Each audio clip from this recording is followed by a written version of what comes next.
একদিকে যখন মমতা বন্দ্যোপাধ্যায় তিনি বক্তব্য রাখছেন, অন্যদিকে আজকে রাহুল গান্ধীর গাড়ির কাঁচ ভাঙলো যখন তার এই মুহূর্তে সবথেকে বড় খবর,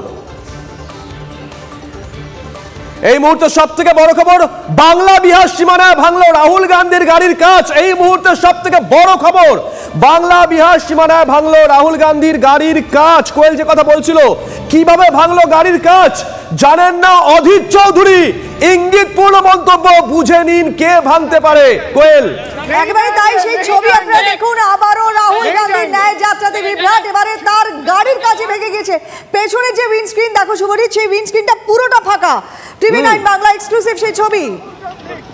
এই মুহূর্তে সবথেকে বড় খবর, বাংলা বিহার সীমানায় ভাঙলো রাহুল গান্ধীর গাড়ির কাঁচ। কিভাবে ভাঙলো গাড়ির কাঁচ জানেন না অধীর চৌধুরী, বুঝে নিন কে ভাঙতে পারে, ইঙ্গিতপূর্ণ মন্তব্য করেছেন অধীর চৌধুরী। এই মুহূর্তের বড় খবর।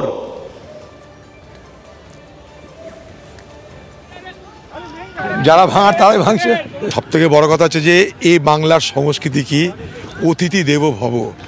আমাদের সঙ্গে শত্রুতা থাকলেও আমরা কাউকে অবজ্ঞা করি না আতিথেয়তার ক্ষেত্রে।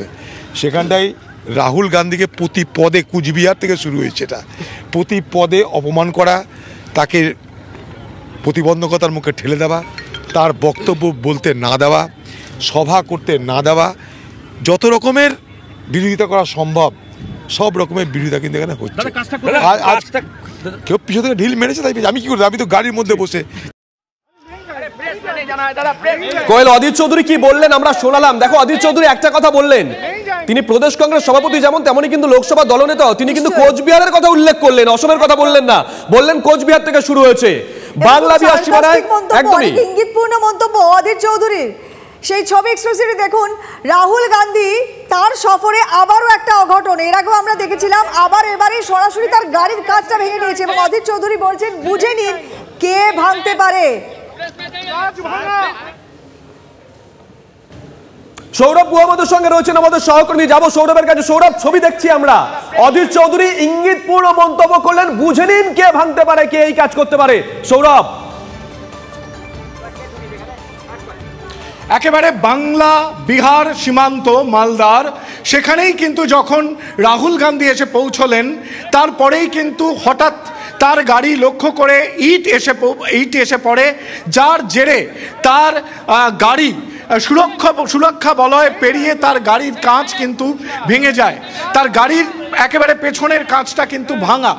এই নিয়ে সরাসরি শাসক দল কিংবা প্রশাসনের দিকে কোনো নাম করেননি অধীর রঞ্জন চৌধুরী, কিন্তু তিনি অবশ্যই বলেছেন যে বুঝে নিন কে করতে পারে, ইঙ্গিতটা তৃণমূল কংগ্রেসের দিকে।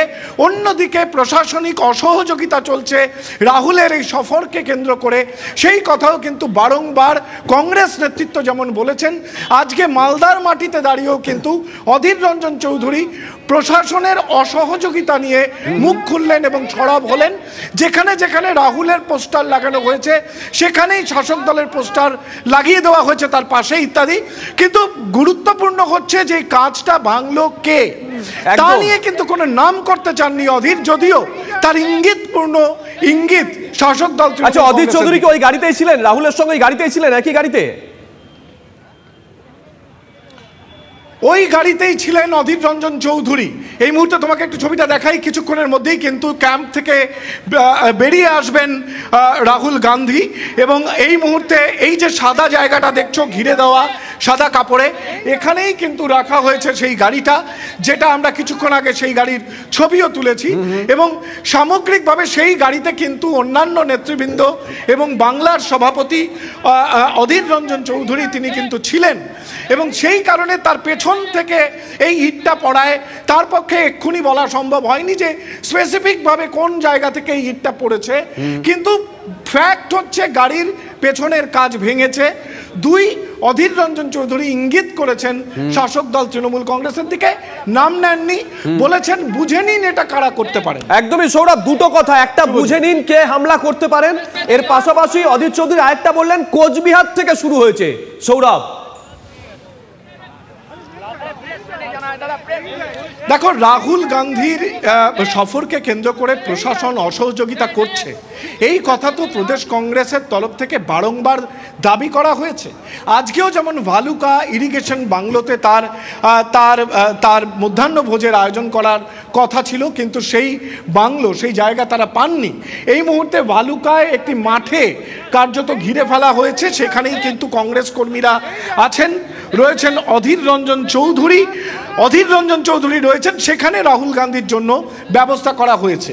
সুতরাং আজকে এখানে দাঁড়িয়েও বারংবার আমি একটু বলবো, বিনোদ সিং, আমার সহকর্মী চিত্র সাংবাদিক বিনোদ সিং, তাকে আমি বলবো, অধীর তাকে আমি দেখতে পাচ্ছি বারংবার শাসক দল তৃণমূল কংগ্রেস এবং রাজ্য প্রশাসনের বিরুদ্ধে অসহযোগিতার অভিযোগ, রাহুল গান্ধীর সফরকে ঘিরে অসহযোগিতার অভিযোগ কিন্তু বারংবার তুলেছেন অধীর রঞ্জন চৌধুরী। এই মুহূর্তে দাদা রয়েছেন, অধীরদার রাহুল গান্ধীর সফরকে ঘিরে অসহযোগিতার অভিযোগ তুলেছেন প্রশাসনের বিরুদ্ধে, যে স্থান পরিবর্তন করতে হচ্ছে। তো কতবার করে বলবো আপনাদের সবাইকে, তো বললাম অসহযোগিতা আজ থেকে নয়, কুচবিহার থেকে হচ্ছে, এখন হবে। কি করবো, আমরা অভ্যস্ত হয়ে গেছি অসহযোগিতার জন্য। খারাপ লাগছে রাহুল গান্ধীর সঙ্গে হচ্ছে বলে, অনেকবার বলেছি, আর দয়া করে বলতে পারছি না একেবারে। এবং তোমাকে আমি একদম লাইভে শুনিয়ে দিলাম ওনার কথাটা, যে এই কথাটাই কিন্তু বারংবার উনি বলছেন যে শাসক দল এবং রাজ্য প্রশাসন তারা বারংবার এই অসহযোগিতা করছেন, এবং এই অসহযোগিতাটা হচ্ছে রাহুল গান্ধীকে কেন্দ্র করে। এটা প্রদেশ কংগ্রেসের কাছে খুব সম্মানের বিষয়, বা প্রদেশ কংগ্রেসের সমালোচনার বিষয়। এই সমালোচনাটা তারা করছেন শাসক দলের বিরুদ্ধে, কিন্তু এটা matter of fact. Shubhajit, Rahul Gandhi জাতীয় রাজনীতির এক গুরুত্বপূর্ণ চরিত্র। তিনি দ্বিতীয় পর্যায়ে বাংলায় পা রাখলেন, তার গাড়ির কাঁচ ভাঙা, সেটা দৃশ্যত দেখা যাচ্ছে। কে ভেঙেছে, কারা ভেঙেছে, কিভাবে ভাঙলো, সেটা তদন্ত সাপেক্ষ। কিন্তু নিশ্চিতভাবে 2024-এর লোকসভা নির্বাচনের আগে একটা নির্বাচনী মরশুম যখন শুরু হচ্ছে, তখন রাহুল গান্ধীর গাড়িতে ইট এসে পড়া এবং রাহুল গান্ধীর কাঁচ ভাঙা নিঃসন্দেহে একটা গুরুত্বপূর্ণ দিন, এবং আজকের দিনটাকে আমাদের মনে রাখতে হবে আগামী সময়ের পর্যালোচনার নিরিখে।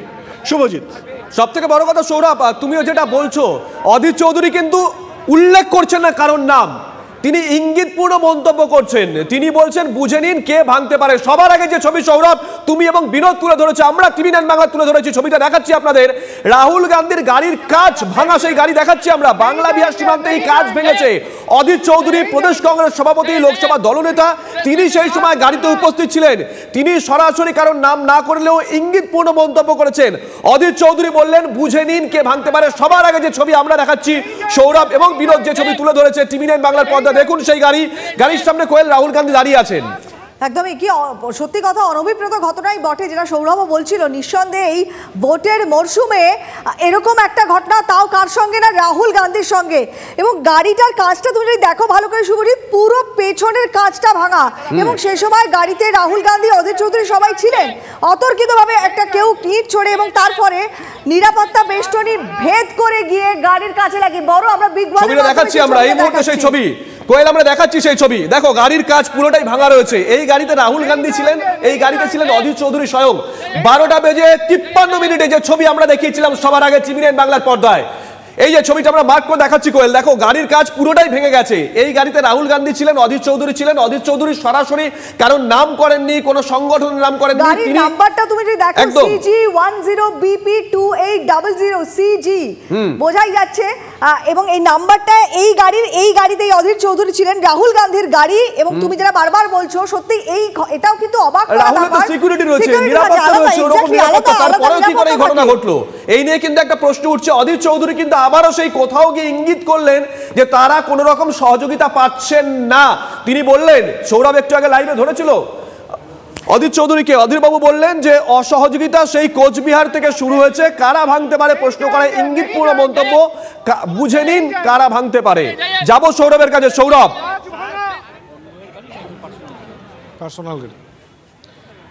একেবারে অত্যন্ত ইঙ্গিতপূর্ণ মন্তব্য। একটা জিনিস তুমি পলিটিক্যালি একটু বুঝবে, যে আসলে তৃণমূল কংগ্রেস এবং কংগ্রেস দুটি দলই হচ্ছে জোট ইন্ডিয়ার গুরুত্বপূর্ণ দুই শরিক।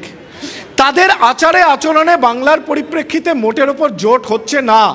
বাট মমতা বন্দ্যোপাধ্যায় স্পষ্ট করে দিয়েছেন যে বাংলার মাটিতে তিনি 1 ইঞ্চি জমি। সৌরভ একটু সঙ্গে থাকো, কংগ্রেস মুখপাত্র সৌম আইচ রায়ের সঙ্গে আমরা যোগাযোগ করেছি। সৌমদা, শুভজিৎ রয়েছে আমার সঙ্গে, কোয়েল রয়েছে, আপনি তো নিশ্চয়ই পুরোটা শুনেছেন। আমরা দেখাচ্ছি 12:53 যে খবরটা ব্রেক করেছি, রাহুল গান্ধীর গাড়ির কাচ ভাঙা হয়েছে বাংলা বিহার সীমান্তে। রাহুল গান্ধীর সঙ্গে ওই গাড়িতেই ছিলেন অজিত চৌধুরী। তার ইঙ্গিতপূর্ণ মন্তব্য, কে ভাঙতে পারে বুঝে নিন। সৌমদা, আপনি কি মনে করছেন? একটা ফ্যাসিস্ট সরকারের দাঁত নোখ সব বের করে দিয়েছে। বিজেপির বিরুদ্ধে সর্বভারতীয় ক্ষেত্রে রাহুল গান্ধীর এই যাত্রাকে আটকানোর জন্য ডে 1 থেকে চেষ্টা করছে পশ্চিমবঙ্গের পুলিশ এবং পশ্চিমবঙ্গের সরকার। আপনারা বুঝে নিন যে কারা ট্যাসিড অ্যালায়েন্সে আছেন বিজেপির সাথে। তারা চায় না যে রাহুল গান্ধী ন্যায় যাত্রা করুক পশ্চিমবাংলায়। তার জন্য একটা ফ্যাসিস্ট সরকার যা করতে পারে তার দাঁত নখ সব বার করেছে। আজকে রাহুল গান্ধীর নিরাপত্তা বলয় বিঘ্নিত হলো। আজকে রাহুল গান্ধীকে যেভাবে আক্রমণ করা হচ্ছে, সমস্ত পুলিশ তুলে নিয়ে সেখানে সিভিক পুলিশ দেওয়া হয়েছে। মুখ্যমন্ত্রীর নিরাপত্তা প্রয়োজন, রাহুল গান্ধীর নিরাপত্তা প্রয়োজন না। এটা হচ্ছে প্রমাণ করছে পশ্চিমবাংলায় যে কোন সরকার পশ্চিমবাংলাকে চালায়। আমরা ভুক্তভোগী। আমরা গত 12 বছর ধরে দেখছি আজকে রাহুল গান্ধী আমাদের রাজ্যের অতিথি, তাকে কোনো জায়গায় থাকতে দেওয়া হচ্ছে না, তার খাওয়ার জায়গা দেওয়া হচ্ছে না, এখন তার সিকিউরিটি ব্রিচ করে দেওয়া হচ্ছে। এটা ভয়ঙ্কর। এই স্বৈরাচারী শক্তির কথা বাংলার মানুষ জেনে নিক। মানে আপনি বলছেন, সরাসরি অভিযোগ করছেন যে একজন ভিন্ন রাজনৈতিক দলের নেতারও যে ধরনের নিরাপত্তার প্রয়োজন সেই প্রোটোকল মানছে না রাজ্য প্রশাসন, সেই নিরাপত্তা দিচ্ছে না। একেবারেই তাই। আমরা প্রতিনিয়ত খবর দেওয়া সত্ত্বেও প্রতিনিয়ত আমরা তাদেরকে অগ্রিম জানিয়েছি, রুট জানিয়েছি, সব জানিয়েছি, তারপরে আক্রমণ কেন? জবাব দেবেন পুলিশ মন্ত্রী, স্বরাষ্ট্রমন্ত্রী জবাব দেবেন। সৌমদা, আরেকটা বিষয়, এটা ভারত জোড়ো ন্যায় যাত্রা, এর আগে ফার্স্ট ফেজ, এটা সেকেন্ড ফেজ। এরকম ঘটনা আমরা এর আগেও দেখিনি, আর এবারে ফেজও নয়। উনি বিহার ঘুরে আবারও আজকে রাজ্যে এসছেন, তখন এই ঘটনাটা কি মনে করছেন আপনারা? আমরা অন্যান্য রাজ্যে যেমন ধরুন সারা ভারতবর্ষের দক্ষিণ থেকে 3500 কিলোমিটার হলো, কোথাও এই ঘটনা ঘটেনি। আর এবার যখন শুরু হয়েছে ভয় পেয়েছে ওরা। আজকে আসামে যে ঘটনা ঘটছে, বিজেপি সরকার করলে আমরা বুঝি যে বিজেপির গভর্নমেন্ট আমাদের আটকাতে চাইছে, কিন্তু পশ্চিমবাংলার তৃণমূল কংগ্রেসও যে বিজেপির দোষর হয়ে এই কাজ করবে এটা আমাদের কোশ্মিনকালেও জানা ছিল না। আমাদের বিরুদ্ধে আপনাদের অনেক ক্ষোভ থাকতে পারে, অভিযোগ থাকতে পারে, আমরা আপনাদের বিরোধিতা করি, রাজ্য কংগ্রেস বিরোধিতা করে, কিন্তু রাহুল গান্ধী এই রাজ্যের অতিথি। রাহুল গান্ধী এই রাজ্যে বিজেপির বিরুদ্ধে আন্দোলনে নেমেছেন, তাকে আটকাচ্ছেন কার নির্দেশে, কোথাকার নির্দেশে? এটা আপনাকে পরিষ্কার করতে হবে। ধন্যবাদ সৌমদা, আপনি মারাত্মক একটা ইঙ্গিত করলেন যে কার নির্দেশে, কোথাকার নির্দেশে রাহুল গান্ধীর এই যাত্রা আটকানো হচ্ছে। নজর থাকবে। আমরা কথা বলেছিলাম কংগ্রেস মুখপাত্র সৌম আইচ রায়ের সঙ্গে। এই মুহূর্তে যে ছবি আমরা দেখাচ্ছি, কোয়েল, আবারও বলছি, আমরা 12:53 এই ছবি সবার আগে দেখাই। সৌরভ এবং বিনোদ দেখিয়েছিল রাহুল গান্ধীর যে গাড়ি, সেই গাড়ির কাঁচ ভেঙে গেছে। ছবি দেখাচ্ছি, মার্ক করে আমাদের পিসিআর থেকে দেখানো হচ্ছে। কোয়েল, এই গাড়িতে রাহুল গান্ধী যেমন ছিলেন তেমনই ছিলেন অজিত চৌধুরী। অজিত চৌধুরীকে সৌরভ জিজ্ঞাসা করেছিল, অজিত চৌধুরী সরাসরি কারণ নাম করেননি, কোনো সংগঠনের নাম করেননি। তিনি বলেছেন কারা ভাঙতে পারে সেটা বুঝে নিন। এর পাশাপাশি তিনি বলেছেন অসহযোগিতা কোচবিহার থেকে শুরু হয়েছে। সৌম আইচ রায় অবশ্য আরেক স্টেপ এগিয়ে তিনি সরাসরি অভিযোগ করলেন যে বিরোধী রাজনৈতিক দলের নেতার যে ধরনের নিরাপত্তা পাওয়া প্রয়োজন প্রোটোকলে রয়েছে, সেই ধরনের নিরাপত্তাটুকু এ রাজ্যের প্রশাসন দিচ্ছে না রাহুল গান্ধীকে। অজিত চৌধুরী ঠিক কি বলেছেন শোনাই একবার। যারা ভাঙার তারাই ভাঙছে। সব থেকে বড় কথা হচ্ছে যে এই বাংলার সংস্কৃতি কি, অতিথি দেব ভব। আমাদের সঙ্গে শত্রুতা থাকলেও আমরা কাউকে অবজ্ঞা করি না আতিথেয়তার ক্ষেত্রে। সেখানটাই রাহুল গান্ধীকে প্রতি পদে, কুচবিহার থেকে শুরু হয়েছে এটা, প্রতি পদে অপমান করা, তাকে প্রতিবন্ধকতার মুখে ঠেলে দেওয়া, তার বক্তব্য বলতে না দেওয়া, সভা করতে না দেওয়া, যত রকমের বিরোধিতা করা সম্ভব সব রকমের বিরোধিতা কিন্তু এখানে হচ্ছে। কেউ পিছন থেকে ঢিল মেরেছে, তাই আমি কি করি? আমি তো গাড়ির মধ্যে বসে।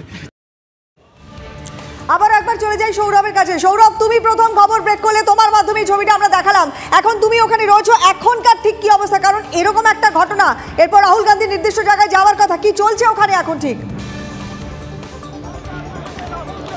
দেখো, বাংলা বিহার সীমান্তে আজ যে ঘটনা ঘটলো, একজন জাতীয় রাজনীতির গুরুত্বপূর্ণ চরিত্র রাহুল গান্ধীর গাড়িতে কাঁচ ভাঙলো, এই ঘটনাকে কেন্দ্র করে কংগ্রেস নেতাকর্মীরা কিন্তু ক্ষোভে পুষছেন।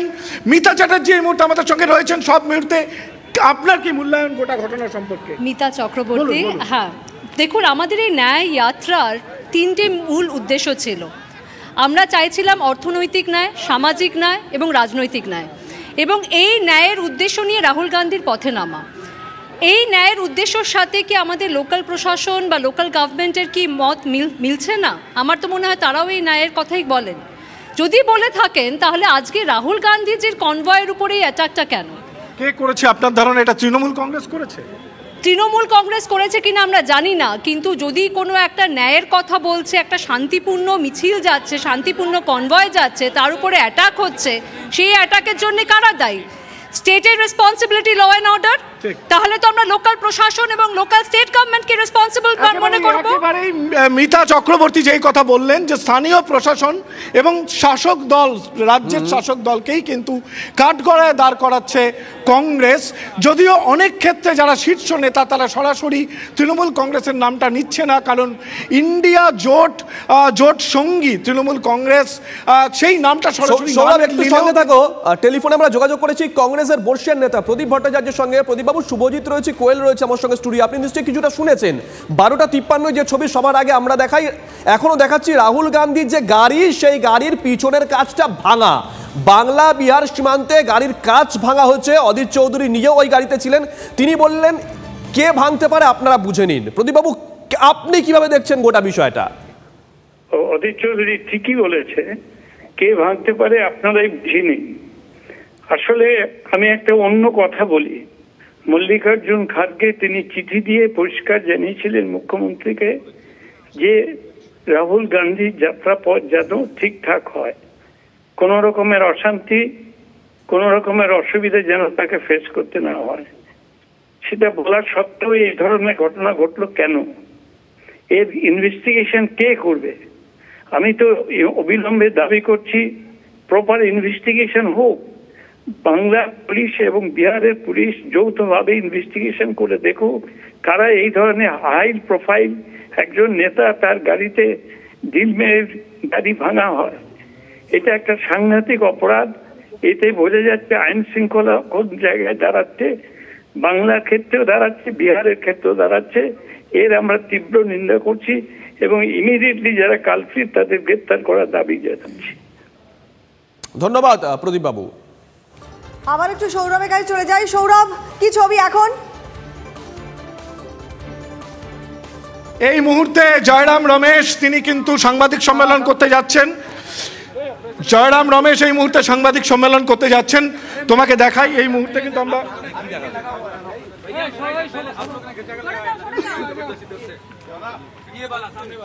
অডিও ঠিক আছে ভাই, অডিও। জয়রাম রমেশ কি বলেন সেদিকে নজর থাকবে। কিন্তু দেখো কোয়েল, সরাসরি কোনো রাজনৈতিক দল বা কারোর নাম না করলেও কংগ্রেস শীর্ষ নেতৃত্ব যারা আছেন তারা কিন্তু রাজ্য প্রশাসনের দিকে একটা অভিযোগের আঙুল তুলছেন, ঘুরিয়ে হলেও আঙুলটা তুলছেন। সৌম্য আইচরায় তো বলেই দিলেন যে বিরোধী রাজনৈতিক দলের নেতার রাজ্য সরকারের তরফ থেকে, রাজ্য প্রশাসনের তরফ থেকে যে ধরনের নিরাপত্তা পাওয়ার কথা সেই ধরনের নিরাপত্তা দেওয়া হচ্ছে না। কার্যত একই সুর শোনা গেল প্রদীপ ভট্টাচার্যের গলাতেও এবং মিতা চক্রবর্তীর গলাতেও সে একই সুর শোনা গেছে। ঠিকই, মানে একটা বেসিক সিকিউরিটি তো থাকবে, তার মধ্যে এরকম হাই প্রোফাইল একজন রাহুল গান্ধী তার গাড়ির কাঁচ এভাবে ভাঙতে পারে, এটাই তো অবাক করা বিষয়। এবং সবথেকে গুরুত্বপূর্ণ বিষয় শুভজিৎ, এটা রাজ্যের কাছে খুব একটা ভালো বিজ্ঞাপন নয়, কারণ এন্টার ভারত জোড়ো ন্যায়যাত্রাতে এরকম ঘটনা কোনো স্টেটে ঘটেনি, আমাদের এই স্টেটে ঘটে গেল। যেটা অধীর চৌধুরী বলছেন কোচবিহার থেকে শুরু হয়েছে, পার্টিকুলারলি আমাদের এই রাজ্যের কথাই তো বলছেন।